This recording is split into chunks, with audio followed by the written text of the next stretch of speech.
don't you love it? Ray Parker Jr. belting out the song there, Ghostbusters from the movie. By the way, it is Ghostbusters Day today. Believe it or not, we're talking 30 years since that movie came out. 1980 more, the movie became a phenomenon. The song was a hit, and we've got the man with us. Ray Parker Jr., the definition of cool then and now. And I mentioned this as you and I were talking. You haven't aged a bit. You look great.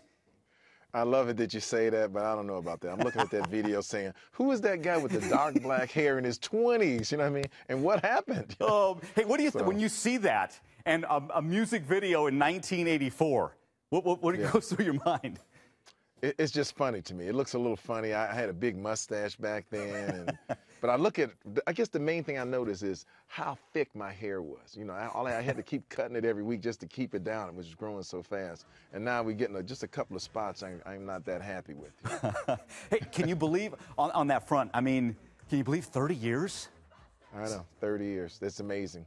And what's really amazing is kids 5, 6, 7 years old, they still know the song and they know it really well. And in my kids' schools, it makes me famous to the young kids. I'm sure. Hey, is there a backstory to that song? Did they come to you and did you write it and produce it? And obviously you sang it. How did it all come about?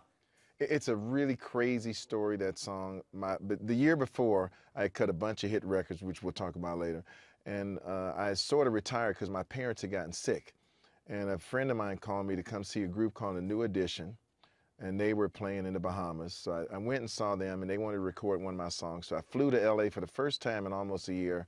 And then a friend of mine at Columbia Pictures, Gary LaMelle, told me, you're the guy, you got to do this for this song. So it says, stay 2 more days, we'll pay you, you got to do this. So that week, I cut that song, and I cut a song on New Edition called Mr. Telephone Man. They were both #1 records that year. Wow.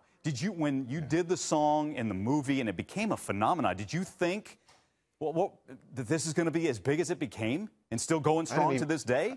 I didn't even think. It was supposed to just be 20 seconds of the library scene. It wasn't even going to be a record at all. Wow. And all of that happened at the last minute, and things just came together really, really fast.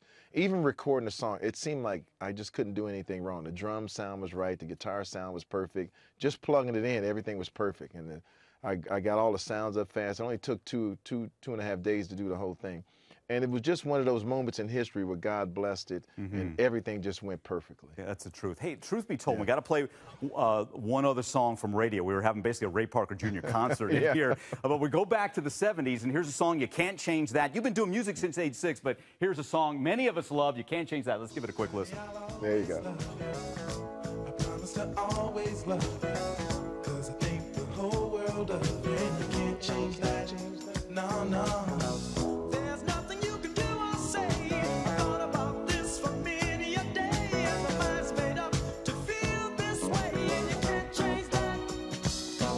Takes you back, doesn't it, Ray? And that's good music. Yeah, I love that. Yeah. That's awesome, man. We were loving that one, Jack and Jill, all of them. Well, what do you got coming up? New album? You got to get some new music going. Oh, I've been a lazy bum, by the way, and I apologize for that. But I am now working on what people have been telling me to do for the last 10 or 15 years. They want to hear a record that sounds like the old radio albums with those old synthesizers and old guitar sounds and old drum sounds and just that original flavor. And I'm cutting a record that sounds like I could have cut it in the early 80s. And everything is original. The drum sound, everything is going to be back to that date. No funny business going on, and it's going to rock. I love it. Love it. Yeah. Guys, thanks for taking time on this day. Again, Ghostbusters, again, the phenomenon's revisited here on this anniversary. It's going to be out in theaters for a week, Blu-ray. We're listening to the song again, but it's been our pleasure to a guy I idolized and sang in the shower, in the room, and everything else, and it's been just a pleasure. Ray Parker Jr. Thank you too much. And thank the public, by the way, because who you going to call? Who would have thought it'd be like the top 10 franchise 30 years later? Ghostbusters. Ray Parker Jr., thanks again. Pleasure to meet you.